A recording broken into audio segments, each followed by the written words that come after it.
Question है कोशिका के ऊर्जा का उत्पादन किस प्रक्रिया के द्वारा होता है? तो कोशिका में ऊर्जा का उत्पादन जो होता है श्वसन प्रक्रिया के द्वारा होता है।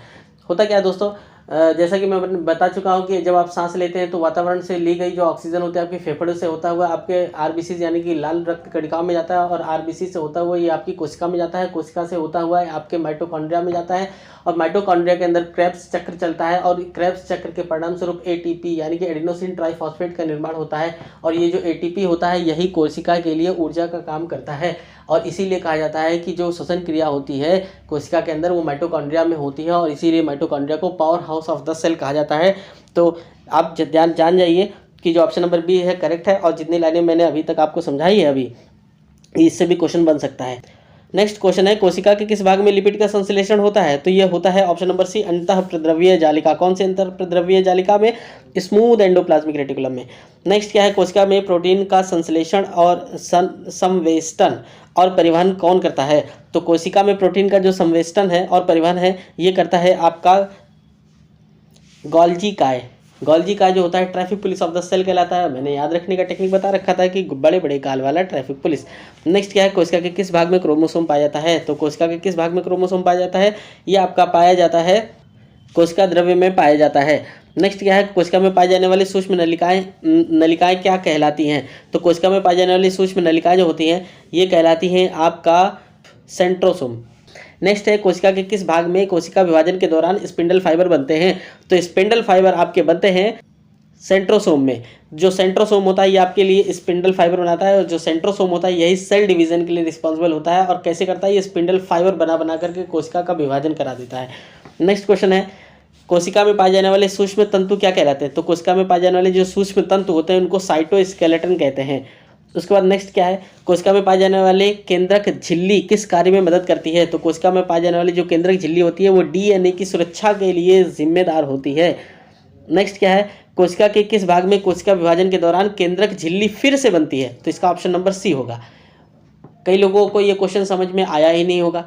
तो एक चीज़ बता दूं भैया, ये जो क्वेश्चन है ये आपका सेल डिवीज़न टॉपिक से रिलेटेड है। तो सेल डिवीज़न टॉपिक से रिलेटेड है तो वो टॉपिक आपने अभी पढ़ा नहीं है, क्योंकि आपके पेपर की दृष्टि से उतना इंपॉर्टेंट है ही नहीं कि आप पढ़ें, और थोड़ा सा ये कॉम्प्लेक्स प्रोसेस है।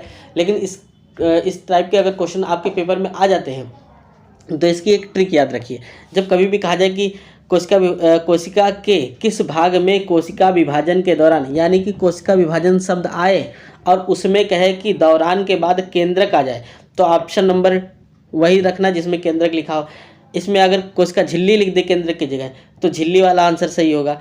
अगर इसके जगह जो चीज़ यहाँ पर लिखा रहेगा केंद्रक की जगह पर, बस वही चीज़ ऑप्शन में आप ढूंढना, वही शब्द उठा के धर देना, वही आंसर सही हो जाएगा। तो यहाँ पर कह रहा है केंद्रक झिल्ली, तो आंसर लिख देना केंद्रक, ऑप्शन नंबर सी सही होगा। ठीक है, तो ये क्योंकि देखिए इसका एक्सप्लेनेशन बाकायदा होता है, बहुत ही लॉजिकल चीज़ है और बहुत ही कॉम्प्लेक्स चीज़ है। फिलहाल आपको उस कॉम्प्लेक्सिटी में जाना नहीं है, आपको तो सिर्फ उतना ही पढ़ना है जिससे आपके नंबर आ जाते हैं अच्छे। ठीक है, तो बहुत ज़्यादा ज्ञान अगर आपको लेना है इससे रिलेटेड तो आप बताइएगा, मैं वीडियो ज़रूर बना दूंगा। फिलहाल ये आपकी क्वेश्चन जो है उतना डीप नहीं पूछा जाएगा। नेक्स्ट क्वेश्चन है कोशिका में पाए जाने वाले कोशिका द्रव्य किस कार्य में मदद करते हैं? तो जो कोशिका द्रव्य होते हैं ये कोशिका अंगों का समर्थन करते हैं। हम जानते हैं कि जो कोशिका द्रव्य होता है वो सेमी सॉलिड होता है, और ये क्या करता है जो सेल ऑर्गेनल्स होते हैं उनको एक सपोर्ट प्रोवाइड करता है। नेक्स्ट क्वेश्चन है कोशिका के किस भाग में कोशिका विभाजन के दौरान कोशिका झिल्ली विभाजित होती है? तो याद रखिए इसका ऑप्शन नंबर सी सही हो जाएगा, कोशिका झिल्ली। नेक्स्ट क्या है कोशिका में पाई जाने वाली कोशिका झिल्ली किस कार्य में मदद करती है? तो इसका काम होता है कोशिका की सुरक्षा प्रदान करना है, option number B is the correct answer. Next question है कोशिका के किस भाग में कोशिका विभाजन के दौरान कोशिका भित्ति बनती है? तो ऑप्शन नंबर सी सही हो जाएगा, कोशिका भित्ति। नेक्स्ट क्वेश्चन है कोशिका में पाए जाने वाले कोशिका भित्ति किस कार्य में मदद करती है? तो कोशिका भित्ति क्या करती है? ऑप्शन नंबर बी कोशिका को सहारा देने का काम करती है। नेक्स्ट क्या है कोशिका के किस भाग में कोशिका विभाजन के दौरान कोशिका प्लेट बनती है? तो ऑप्शन नंबर सी गोल्गी काय में बनता है सेल प्लेट। नेक्स्ट क्या है रक्त कोशिका का जीवन काल कितने दिन का होता है? तो याद रखिए यहाँ पर जो ऑप्शन दे रखे हैं ये ऑप्शन टाइप करने वाले भाई साहब हैं उन्होंने थोड़ा सा मिस्टेक कर दिया है। तो याद रखिएगा कि जो रक्त कोशिका का जो जीवन काल होता है वो 120 दिन का होता है। यहाँ पर देखिए एक चीज़ और ध्यान रखिएगा, तो जो रक्त कोशिका होती है इसका जीवन काल 120 दिन का होता है, और जो रक्त कोशिका होती है एक ऐसी कोशिका होती है जिसके अंदर नाभिक नहीं होता है। तो क्वेश्चन में अगर ये भी पूछा जाए हमारे शरीर के अंदर पाए जाने वाले एक ऐसी कोशिका का नाम बताइए जिसमें नाभिक नहीं उपस्थित होता है, तो उसका आंसर होगा RBCs यानी कि रेड ब्लड कॉर्पसेल्स यानी कि रेड ब्लड सेल्स, जिसे लाल रक्त कणिकाएं कहते हैं, उसके अंदर नाभिक उपस्थित नहीं होता है। नेक्स्ट क्वेश्चन है, कोशिका के किस भाग में कोशिका विभाजन के दौरान केंद्रक विभाजन होता है? तो इसका आंसर क्या हो जाएगा? केंद्रक, ऑप्शन नंबर सी। उसके बाद नेक्स्ट क्या है, कोशिका में पाए जाने वाले केंद्रक विभाजन किस कार्य में मदद करता है? इसका आंसर हो जाएगा ऑप्शन नंबर बी, गुणसूत्रों का विभाजन। नेक्स्ट क्या है, कोशिका के किस भाग में कोशिका विभाजन के दौरान कोशिका द्रव्य विभाजन होता है? तो इसका आंसर हो जाएगा ऑप्शन नंबर सी, कोशिका द्रव्य। उसके बाद नेक्स्ट क्वेश्चन है, ये लास्ट क्वेश्चन है, डीएनए किस प्रोटीन से घिरा होता है? तो डीएनए घिरा होता है आपका हिस्टोन प्रोटीन से। तो histone protein, option number A is the correct answer.